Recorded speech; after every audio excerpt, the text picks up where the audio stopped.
Dear student, एक बार फिर से आप सभी का स्वागत है आपके अपने फेवरेट चैनल पर।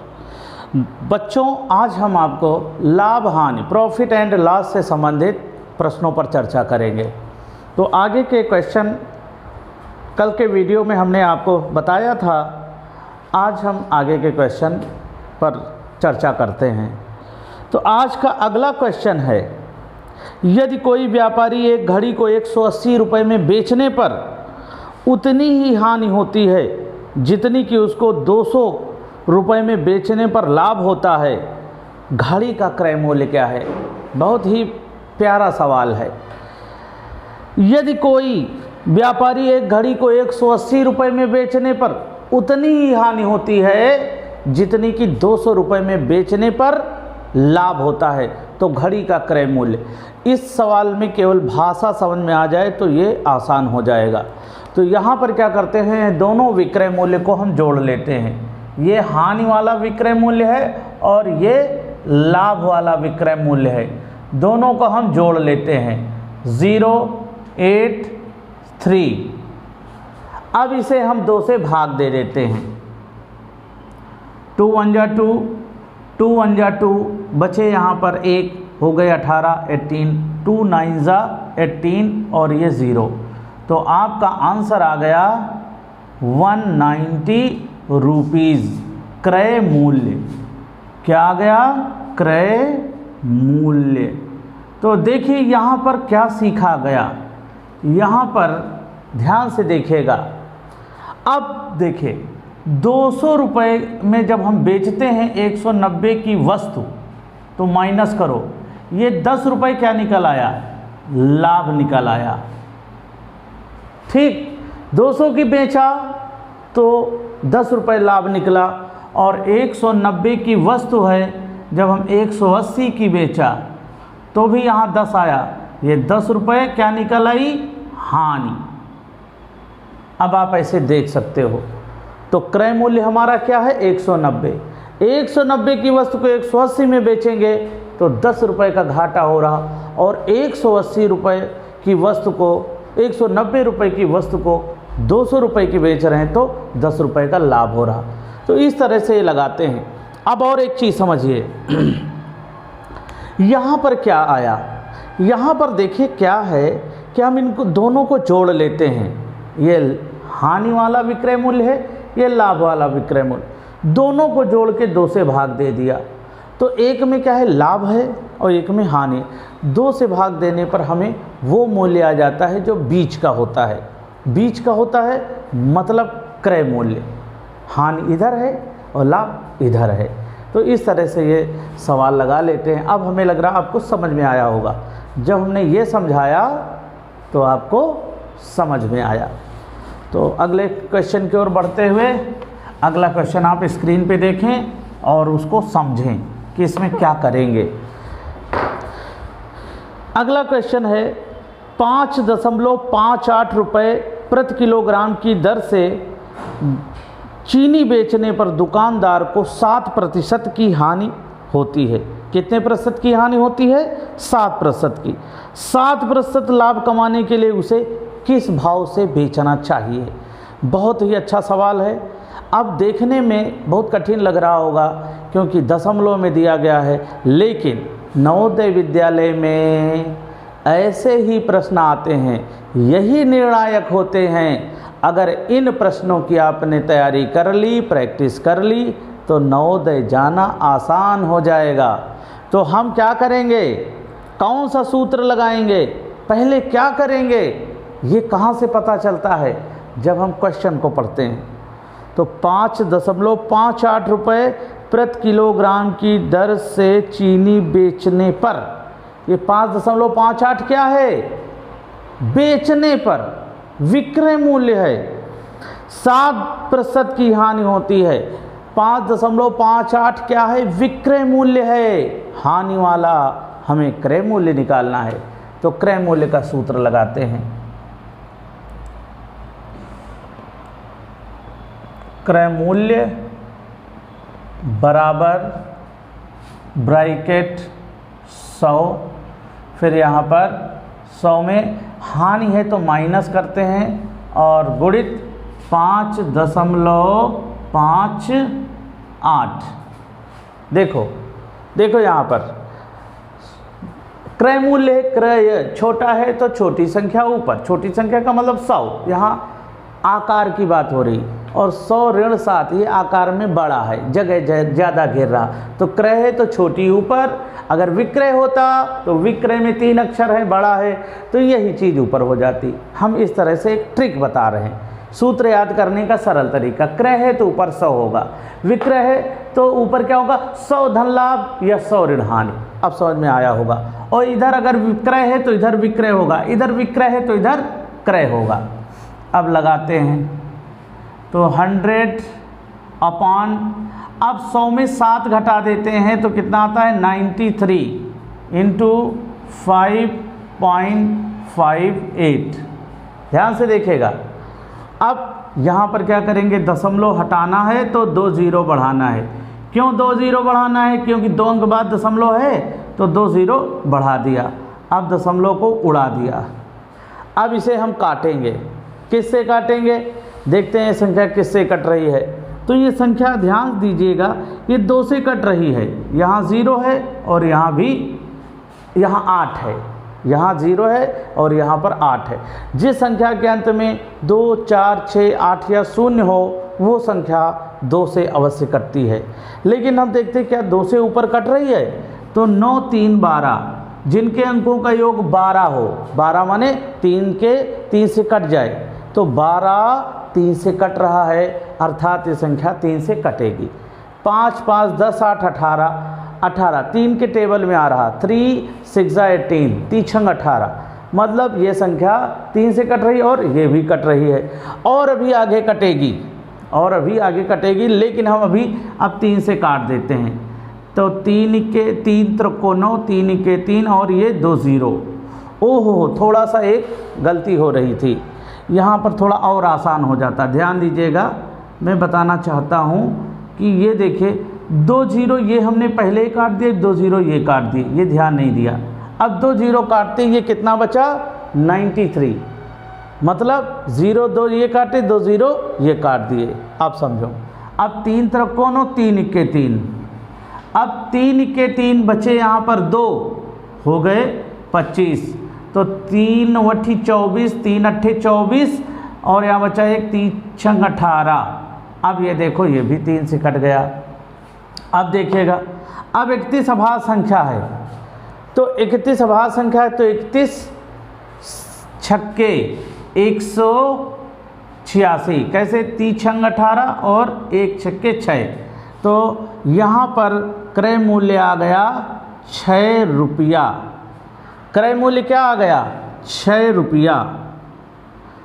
क्रय मूल्य मतलब हमने वो चीनी 6 रुपये किलो खरीदी थी, 7% घाटा सहकर हानि में हमने कितने की बेची, 5 रुपया 98 पैसे की। तो अब देखिए इतना तो आ गया। अब हमें क्या मालूम करना है कि इस चीनी को 7% लाभ प्राप्त करने के लिए कितने में बेचना चाहिए। तो हमें फिर विक्रय मूल्य का सूत्र लगाना होगा, विक्रय मूल्य का सूत्र लगाना होगा। तो अब विक्रय मूल्य है तो ऊपर हो जाएगा 100 + 7/100 × 6। अब ये क्रय मूल्य आएगा क्योंकि नया क्रय मूल्य निकाल लिया गया। अब यहाँ पर क्या करेंगे, इधर ब्रैकेट कर लो, नहीं ब्रैकेट नहीं होगा, अब ये ब्रैकेट हट जाएगा। 100 में 7 जोड़ लेंगे, 107/100, ये देखो 107/100 और गुणित 6, ये देखो समझ में आ गया होगा। अब यहाँ पर हम क्या करेंगे, अब ये देखेंगे या तो काट लीजिए, लेकिन काटने से अच्छा है ऊपर को पहले गुणा कर लो और दशमलव लगा दो। तो 6 और 7 का गुणा करेंगे, 6 7 42, 42 के 2 और ये 0 है तो पूरा जब 0 हो और 2 अंक में आ रहा हो तो 6 7 42 उतार लिया और 6 के 6। अब 100 से भाग देना है तो 2 0 हैं, 2 अंक बाद दशमलव लग गया, तो आंसर आपका आ गया 6.42 रुपया। ये क्या आ गया? विक्रय मूल्य। क्या आ गया? विक्रय मूल्य। विक्रय मूल्य 6.42 रुपया। 6 रुपये की खरीदा, 6.42 की बेचा, तो 7% का लाभ हुआ। 6 की खरीदा, 5.58 की बेचा, माने कम की बेचा, तो 7% का घाटा हुआ। तो ये पहले क्रय मूल्य निकालेंगे विक्रय मूल्य से, फिर क्रय मूल्य से, ये जो क्रय मूल्य है इससे विक्रय मूल्य निकाल लिया गया। तो इस विधि से इनको हम लगाते हैं। बहुत ही समझना आसान होता है, लेकिन भैया इनकी प्रैक्टिस करनी पड़ती है पूरा मन लगा के। अब ऐसा नहीं कि आप वीडियो तो देख रहे हो, लेकिन आपका मन कि जल्दी से ख़त्म हो, जल्दी से ये वीडियो ख़त्म हो, आगे बढ़ें, आगे देखें, ये सब नहीं होना चाहिए। बस जुटना है, कुछ करना है। तो आगे के क्वेश्चन को देखते हैं। आगे का क्वेश्चन भी बहुत अच्छा है क्वेश्चन। देखिए, 2 मेज़ों व 1 कुर्सी का मूल्य 970 रुपये है। 2 मेज और 1 कुर्सी का मूल्य 970 रुपये है। ध्यान से देखिएगा, 2 मेज और 1 कुर्सी बराबर 970 रुपये की है। ध्यान से देखो, 2 मेज और 1 कुर्सी कितने की है? 970 की। और लिखा है जबकि 1 मेज व 2 कुर्सियों का मूल्य 680 रुपये है। यहाँ पर है 1 मेज और 2 कुर्सी। बहुत आसान तरीके से 680 रुपये है। अब इन दोनों को जोड़ लो, 9 8 7 15 और 9 1 10 6 16। अब ये 1650 रुपये है क्या? ये 1650 है, इनको जोड़ लो। 3 मेज और 3 कुर्सी का कुल मूल्य,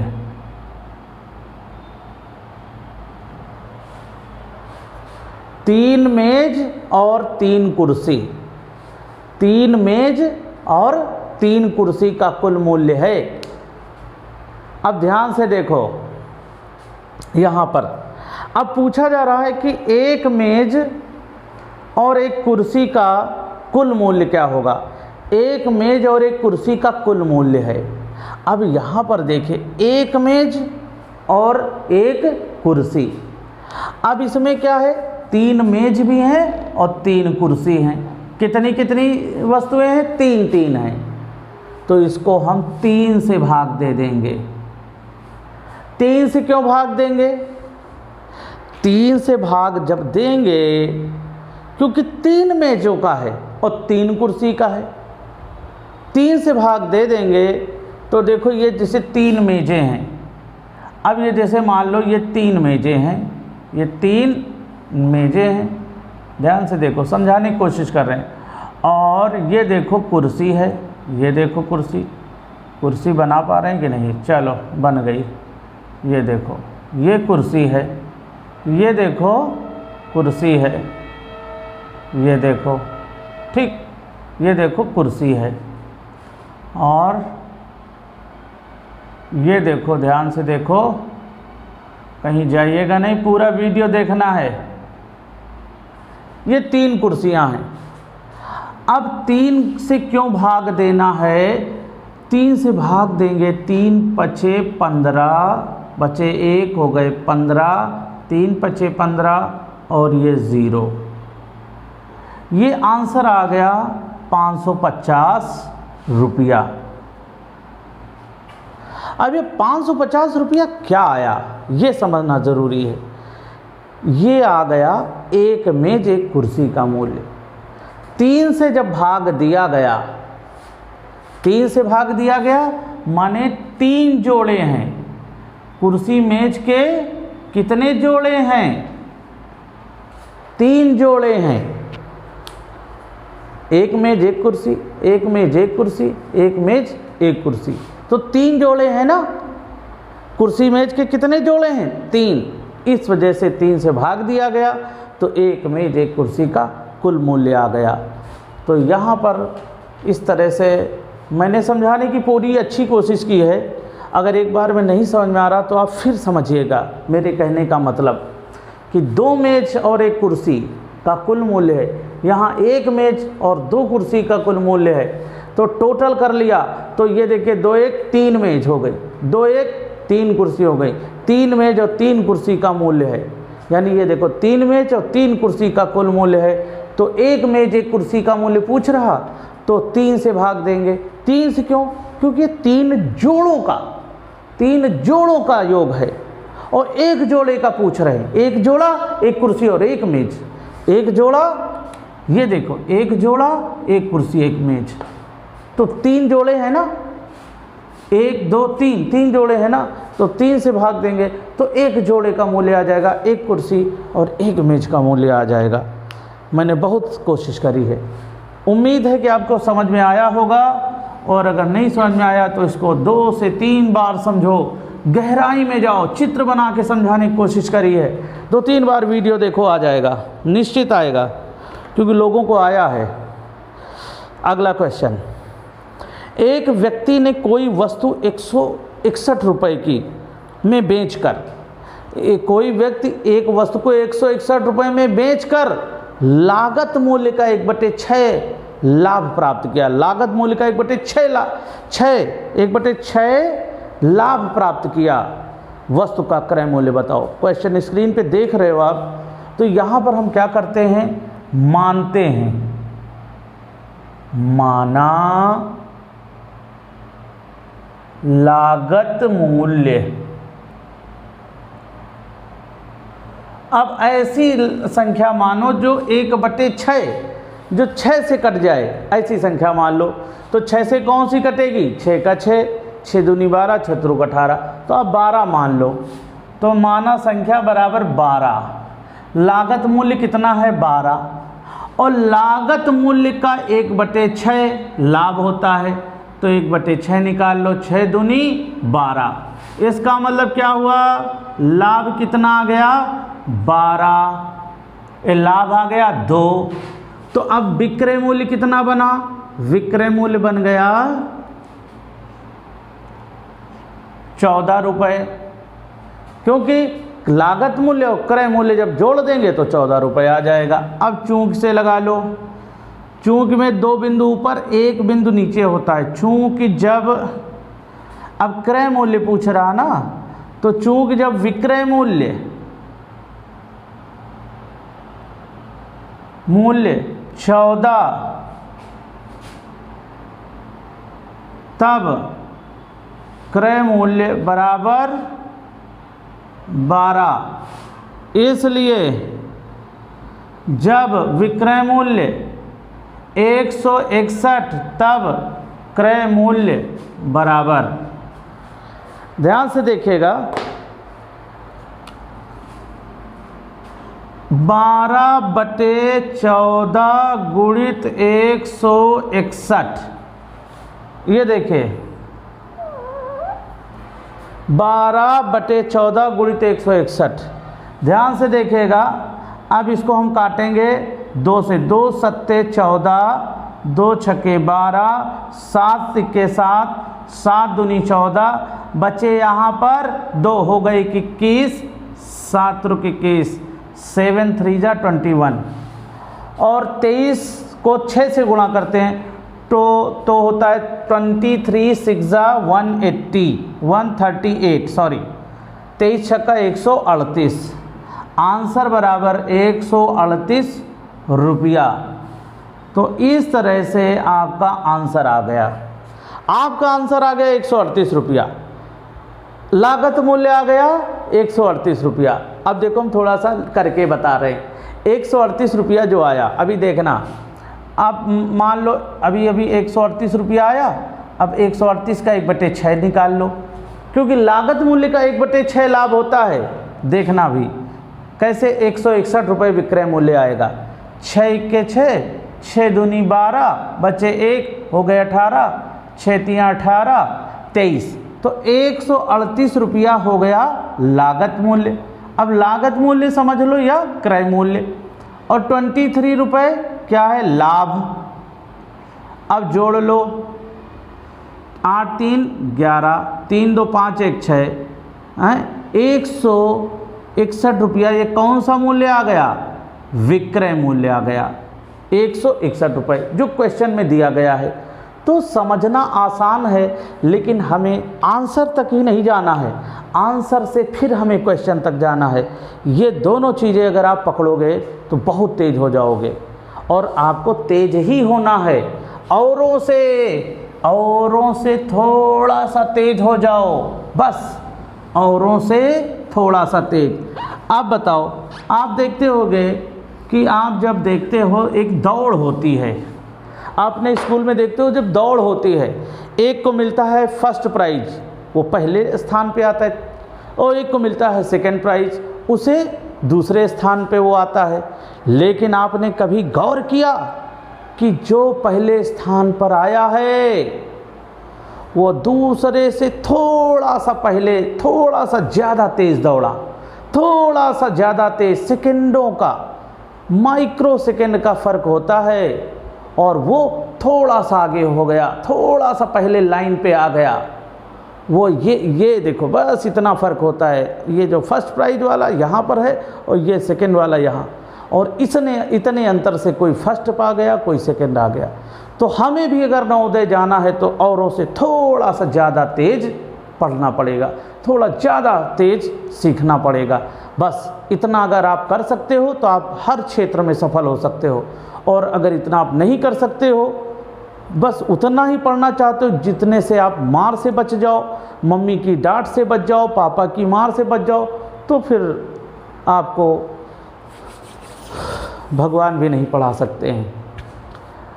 आपको स्वयं से, अब जैसे भगवान की पूजा होती है, हे प्रभु मेरे बच्चे को बुद्धि दे दो, हे प्रभु मेरे बच्चे को बुद्धि दे दो, तो अब भगवान थोड़ी आएंगे पढ़ाने कि हनुमान जी गदा लेकर के आएंगे पढ़ाने। आपकी मम्मी, आपके पापा की पूजा से प्रसन्न होकर भगवान ने आपको वरदान दिया, जाइए सुधीर तिवारी के चैनल को देखिए, आप सफल हो जाएंगे, जाइए नवोदय विद्यालय जाइए, वहाँ से आप अफसर बन जाएंगे। भगवान ने आशीर्वाद दिया। हाँ नहीं हम सुधीर तिवारी से नहीं पढ़ेंगे, अब हनुमान जी गदा लेके पढ़ाएंगे। मान लो सवाल नहीं आया तो गदा मार देंगे, आपको लग जाएगी। यह शंकर भगवान नहीं पढ़ाने आएंगे, वो आएंगे तो पता चला उनका सांप, उससे डर जाओगे। तो इस वजह से आप हमारे वीडियो देखें और खूब पढ़ें, खूब बढ़ें, बस यही है। और मेहनत करना पड़ेगा, क्योंकि कुछ किए बिना ही जय जयकार नहीं होती, कोशिश करने वालों की कभी हार नहीं होती। नन्ही चींटी जब दाना लेकर चढ़ती है, नन्ही चींटी जब दाना लेकर चढ़ती है, चढ़ती दीवारों पर 100 बार फिसलती है, चढ़ती दीवारों पर 100 बार फिसलती है। मन का विश्वास रगों में साहस भरता है, मन का विश्वास क्या होता है, मैं सफल होकर दिखाऊंगी। इस बार नहीं, फिर एक प्रयास। मन का विश्वास रगों में साहस भरता है, गिर कर चढ़ कर गिरना, चढ़ कर गिरना, गिर कर चढ़ना न अखरता है, चढ़ कर गिरना, गिर कर चढ़ना न अखरता है। आखिर उसकी मेहनत बेकार नहीं होती, कोशिश करने वालों की कभी हार नहीं होती। तो नवोदय विद्यालय में एक ही कोशिश करनी होती है। हम कौन सी कोशिश को कह रहे हैं, बार बार करो, मैथ को लगाओ, रीजनिंग को बार बार लगाओ, और जो नहीं आ रहा उसको बार बार लगाओ, उसकी कोशिश की बात कर रहे हैं। ये नहीं कि एक बार फेल हो गए दोबारा भरो फॉर्म, ये नियम में नहीं है। तो चलिए शुरू करते हैं फिर से अगला क्वेश्चन। ये सब क्यों बार बार कर देते हैं, आपकी हताशा, निराशा, उदासी और ये जो सुप्तावस्था होती है ना, इसको दूर करने का एक प्रयास है। तो प्यारे बच्चों, अगले क्वेश्चन को देखते हैं। अगला क्वेश्चन है, एक व्यापारी 100 अंडे 45 पैसे प्रति अंडे की दर से खरीदे। कितने पैसे? 45 पैसे प्रति अंडे की दर से खरीदे।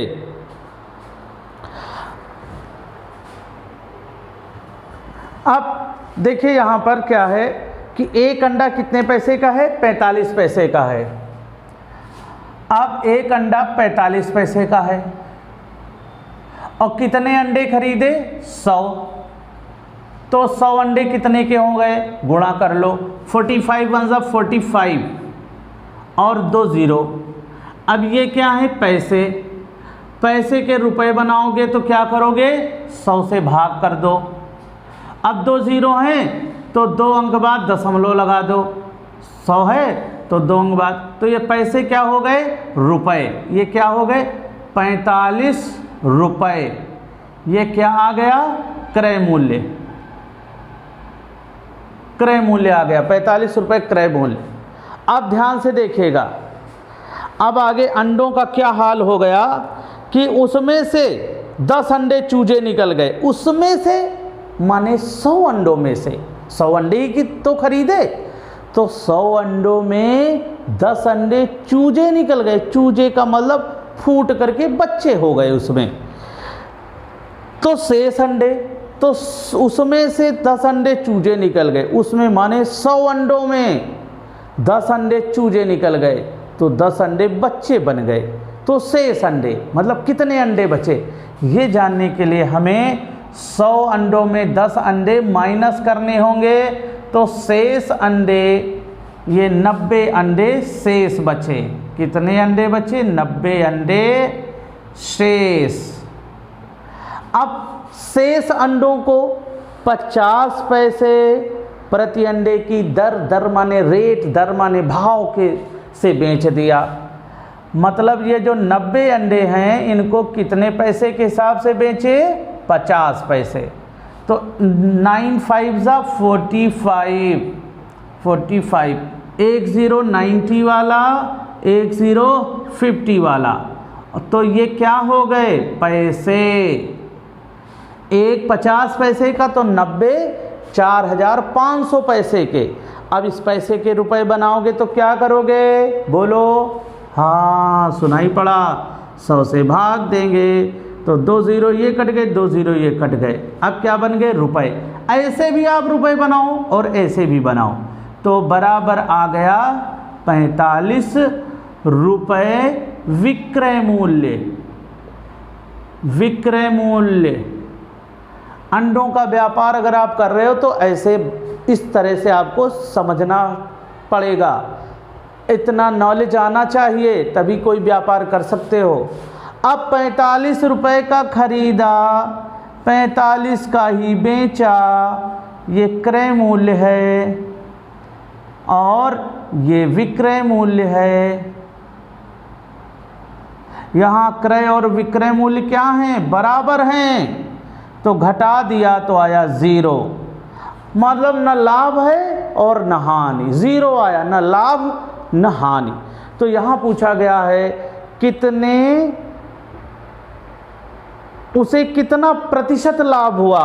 तो यहाँ जब लाभ हुआ न हानि तो हम लिख देंगे आंसर बराबर 0% लाभ। कितना लाभ हुआ? आंसर बराबर 0% लाभ हो गया। 0%, न लाभ हुआ न हानि। अब बताओ, इस विधि से, इस पद्धति से इन सवालों को लगाया जाता है। और ये आएंगे कब? जब आप इनको सीखोगे, जब इन पर आप मेहनत करोगे, एकाग्रता बनाओगे। एक हमारा स्टूडेंट है नवीन, YouTube पे बहुत सारे वीडियो देख रहा है, छुट्टियों का सही इस्तेमाल कर रहा। उस बच्चे को मैंने देखा, कल उसका फ़ोन आता है कि सर एक सवाल में थोड़ा सा समझ नहीं आया। हमने पूछा कौन सा वीडियो है, कौन सा क्वेश्चन है, तुरंत बताया उसने और मैंने उसको बताया। आप सोचे ऐसे बच्चे, अरे गरीब घर का बच्चा है, एक साधारण बच्चा है, मैं देखता हूँ वो लड़का एक दिन बहुत आगे जाने वाला है। ऐसे बच्चों की तलाश रहती है। ये वो बच्चा है जो अपने आप से पूछता है, घर पर रह कर के बोलता मैं सब दिन भर वीडियो देखता हूँ, कोई काम नहीं। अच्छा वो तो बोल रहा है, चलो बच्चे तो सभी कहते हैं मैं देखता हूँ। उनके मम्मी पापा ने भी कहा कि वो इसी के माध्यम से पढ़ रहा है। सोच लो, ऐसे बच्चे हमारे बहुत करीब होते हैं। ये नवीन बेटा बहुत बड़ा अफसर बनने वाला है, 10 साल बाद देखेगा, फ़र्क देखना। तो चलिए आप भी ऐसे बन सकते हो, बस एक अच्छी आदत डेवलप करिए। अगला सवाल देखिए, एक दुकानदार ने 2 दर्जन ब्रश, एक दुकानदार है 2 दर्जन ब्रश, ये वाला ब्रश 10 रुपये प्रति दर्जन की दर से खरीदे। 10 रुपये प्रति दर्जन, प्रति दर्जन माने एक दर्जन 10 रुपये का, तो 2 दर्जन कितने के हुए? तो 2 से गुणा कर दो 10 को, मतलब 2 दर्जन ब्रश, ये है 2 दर्जन ब्रश, और ये क्या है 10 रुपया प्रति दर्जन। एक दर्जन 10 रुपये, तो 2 दर्जन 10 दूनी 20 रुपये। 20 रुपये के 2 दर्जन ब्रश, 20 रुपये के 2 दर्जन ब्रश खरीदे। ठीक, ये देखो मैंने लिख के बता दिया। अब क्या हुआ, यदि वो 1 रुपये प्रति ब्रश बेचे, 1 रुपये प्रति ब्रश, अब दुकान वाला तो इकट्ठे दर्जन में लाएगा, और जब आप खरीदने जाते हो तो अंकल 1 ब्रश दे दो, अंकल 2 ब्रश दे दो, आप ऐसे तो बोलते हो।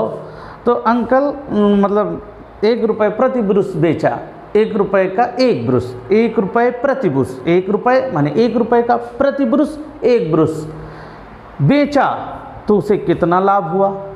तो देखिए 2 दर्जन में कितने ब्रश होते हैं?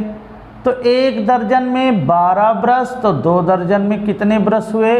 12 दूनी 24 ब्रश, 24 ब्रश हुए। ब्रश लिखो, ब्रश हो गए। ठीक, अब क्या हुआ, 1 ब्रश 1 रुपये का है, 1 ब्रश 1 रुपये का, तो 24 ब्रश कितने के हुए? 24 से गुणा कर दो, 24 रुपये के हो गए। 24 रुपये के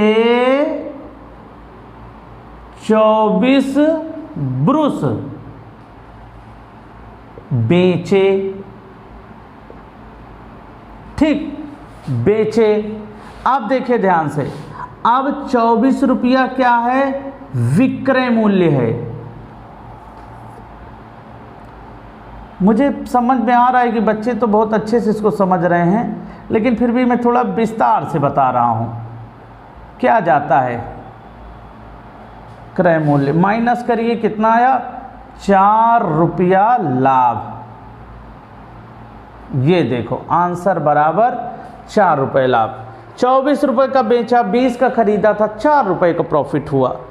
तो ये छोटे छोटे लाभ आपको बड़े बड़े लाभ दिलवाएंगे। बस बड़े लाभ के लिए अपने आप को बिल्कुल तैयार कर लो। हमको क्या होता है ना, हम सोचते हैं अरे अब पढ़ लेंगे, अभी तो परीक्षा के लिए बहुत दिन बचे हुए हैं।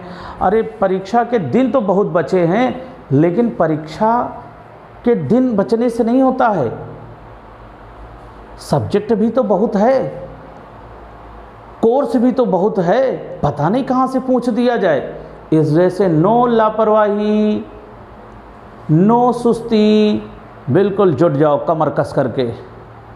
कि मैं इस पर एक गीत गा रहा हूँ कि वक्त है कम लंबी मंजिल, तुम्हें तेज कदम चलना होगा। वक्त है कम लंबी मंजिल, तुम्हें तेज कदम चलना होगा। तो प्यारे बच्चों, अपनी रफ्तार को तेज करिए। तो आज इतना ही, मिलते हैं अगले वीडियो में। तब तक आप स्वस्थ रहें, मस्त रहें और मुस्कुराते रहें।